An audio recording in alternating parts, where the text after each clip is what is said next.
Class 7th के लिए आज के हम इस वीडियो में देखेंगे प्रॉपर्टीज ऑफ इंटीजर्स। इंटीजर्स के लिए कुछ प्रॉपर्टीज होती हैं, उनको हम पढ़ेंगे, ठीक है ना। तो वीडियो के पहले हम इसको आगे बढ़ाने से पहले हम ये जान लेते हैं कि इंटीजर्स क्या होते हैं। इंटीजर्स, अभी तक हमने प्रीवियस क्लासेस में होल नंबर्स पढ़े हैं, नेचुरल नंबर्स पढ़े हैं। तो इंटीजर्स क्या होते हैं, जैसे कि 0, 1, 2, 3 डैट डैट डैश, ये सारे पॉजिटिव नंबर। यदि हम ले लें इसी के साथ -1, -2, -3 डैट डैट डैश, सारे नेगेटिव नंबर। तो ये सब क्या होते हैं, ये नंबर जो लिखे हुए हैं ये सब इंटीजर्स हैं। यानी कि हमें जो भी नंबर्स आते हैं पूरे होल नंबर्स, वो पॉजिटिव और नेगेटिव इंक्लूडिंग 0, ये सारे नंबर्स क्या होते हैं, इंटीजर्स। तो हम इंटीजर्स जान चुके हैं। अब हम देखते हैं इनकी प्रॉपर्टीज। तो सबसे पहले पढ़ेंगे हम क्लोजर प्रॉपर्टी। क्लोजर प्रॉपर्टी में क्या होता है, अगर हम 2 इंटीजर्स को ऐड करें, integer plus integer, integer plus integer, तो आंसर भी इसका एक इंटीजर होना चाहिए, कोई अदर नंबर ना आ जाए, ठीक है ना। जैसे कि रेशनल नंबर या डेसिमल नंबर, इस टाइप से नंबर ना आ जाए। तो यहाँ पे हम एक नंबर को दूसरे नंबर से ऐड करके देखते हैं, जैसे 2 प्लस -3। अगर हम इनको सॉल्व करें तो आंसर आएगा 2 और प्लस माइनस -3 = -1। तो ये भी इंटीजर है, ये भी इंटीजर है, और आंसर भी क्या आया, इंटीजर। तो हमें पता चल गया कि क्लोजर प्रॉपर्टी जो है एडिशन को फॉलो करती है, ठीक है ना। तो इसके बाद हम सब्ट्रैक्शन देखते हैं। सब्ट्रैक्शन में 2 - 3, मान लो दो नंबर्स हैं, यदि A = 2 है और B = 3 है, तो यहाँ पे हमने माइनस किया, तो 2 - 3, 2 - 3 = -1, या 8 - 2 = 6। तो यहाँ पे एक इंटीजर से दूसरे इंटीजर को सब्ट्रैक्ट किया, आंसर इंटीजर ही आया। एक इंटीजर से दूसरे इंटीजर को सब्ट्रैक्ट किया, आंसर इंटीजर ही आया। इससे हमें पता चलता है कि सब्ट्रैक्शन भी क्लोजर प्रॉपर्टी को फॉलो करता है। मल्टीप्लिकेशन 2 × 3 = 2, 3 या 6, ये भी इंटीजर है, ये भी इंटीजर है, आंसर भी इंटीजर आया। तो ये हमें मालूम चल गया कि मल्टीप्लिकेशन भी क्लोजर प्रॉपर्टी को फॉलो करता है। इसके बाद हम डिवीजन पे चलते हैं। तो डिवीजन में क्या होता है, 3/2। अब 3 को अगर हम 2 से डिवाइड करें तो यहाँ पे इंटीजर नहीं आएगा। यहाँ पे ये 3/2 क्या है, एक रैशनल नंबर है, तो इंटीजर नहीं आया। तो हम कह सकते हैं कि division is not closed, division is not closed, यानी कि integer is not closed under division, integer is not closed under division. इसको डिवीजन पढ़ना पूरा, ठीक है ना। Integer is closed multiplication, integer is closed subtraction, integer is closed addition. तो हमें ये पता चल गया, और integer is not closed under division. तो ये हमें क्लोजर प्रॉपर्टी फाइनली कंफर्म हो गई। अब हम कम्यूटेटिव प्रॉपर्टी को चेक करते हैं इन सभी कंडीशन के लिए, for addition, subtraction, multiplication and division. तो सबसे पहले तो ये देखते हैं हम कि ये कम्यूटेटिव प्रॉपर्टी होती क्या है। हम 2 इंटीजर्स को, एक इंटीजर A है और एक इंटीजर B है, इन दोनों इंटीजर्स को 2 डिफरेंट वेज, 2 अलग अलग तरीके से हम ऐड करते हैं, ठीक है ना। B + A, उनका ऑर्डर चेंज करके, A + B = B + A। अगर दोनों ही कंडीशन में इक्वल आता है तो हम बता देंगे कि ये एडिशन के लिए या सब्ट्रैक्शन के लिए या मल्टीप्लिकेशन या डिवीजन के लिए कम्यूटेटिव है, ठीक है। तो हम सबसे पहले ऐड करते हैं।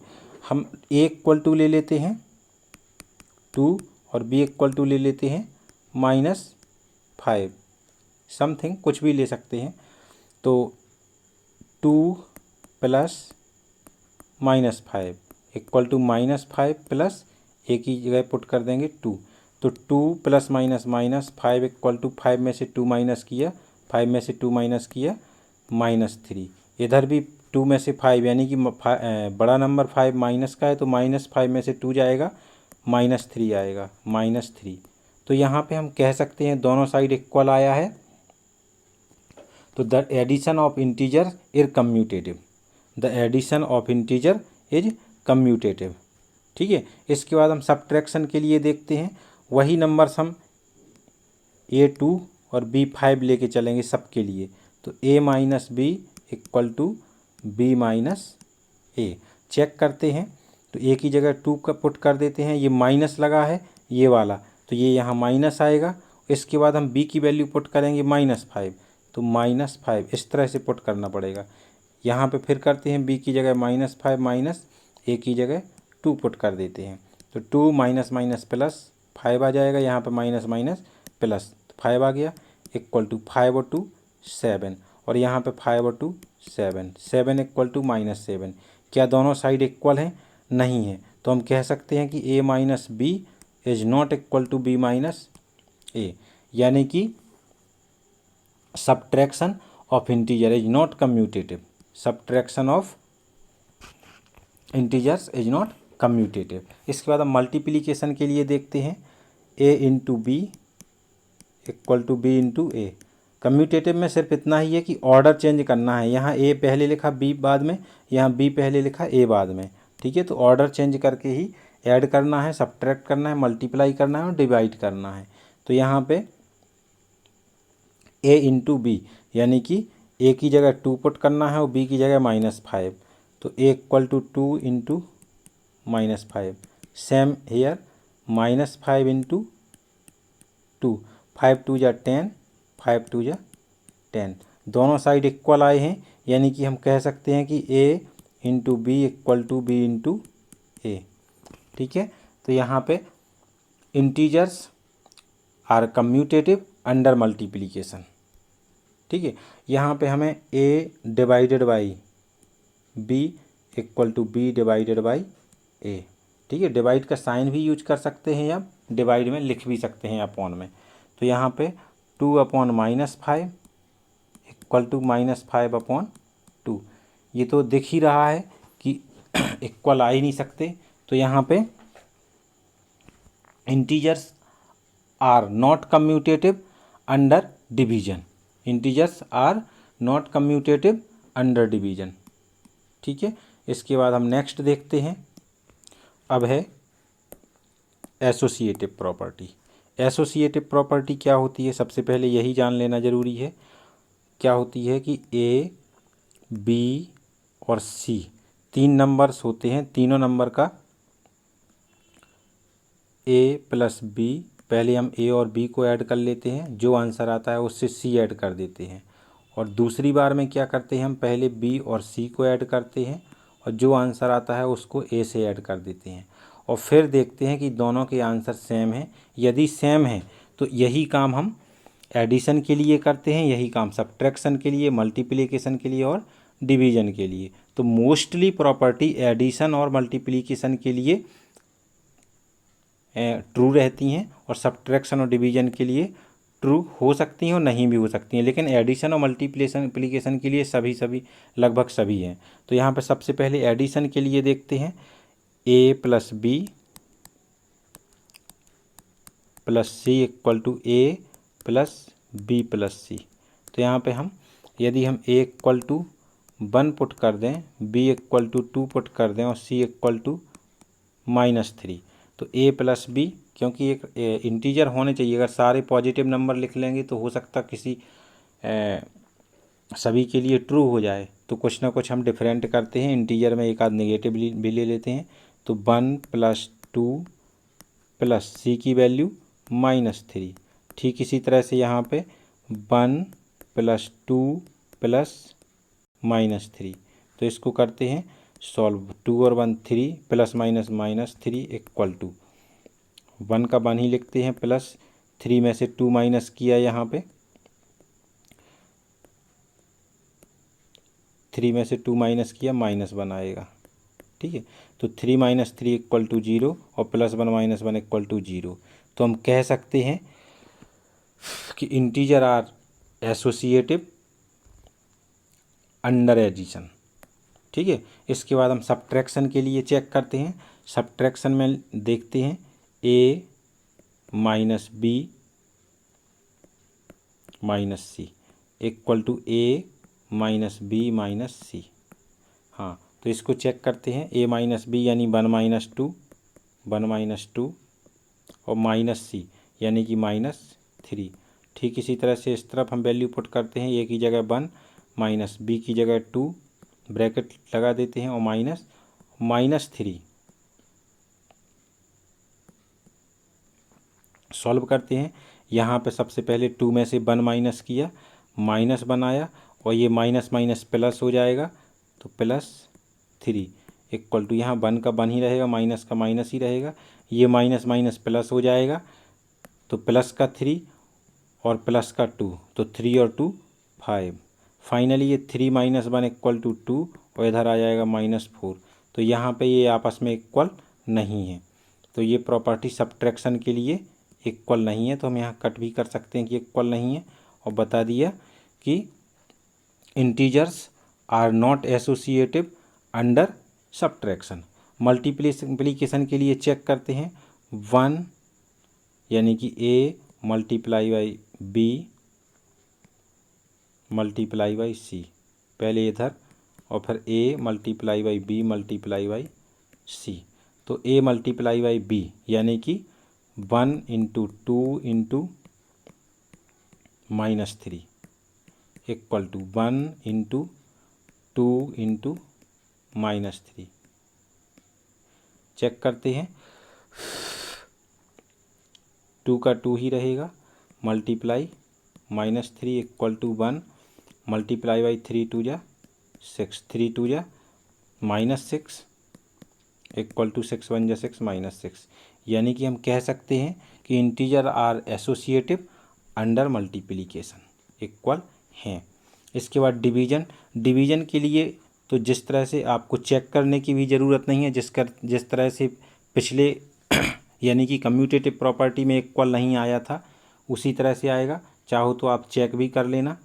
ठीक है। तो a / b / c is not equal to a / b / c। Okay, next देखते हैं। अब है property, fourth property distributive property. Distributive property over addition and over subtraction.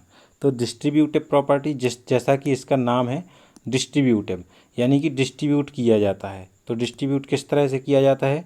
Suppose that 3 number हैं, a × b, a ×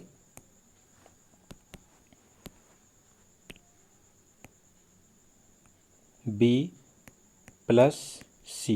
तो यहाँ पे हम a को b और a को c दोनों के साथ डिस्ट्रीब्यूट कर देते हैं। तो इक्वल टू यानी कि a × b और ये प्लस साइन यूज करते हैं plus a × c, a × c। ये होती है डिस्ट्रीब्यूटिव प्रॉपर्टी ओवर एडिशन। यहाँ जो साइन होता है अगर प्लस होता है तो ओवर एडिशन, अगर यहाँ पे माइनस है तो ओवर सब्ट्रैक्शन।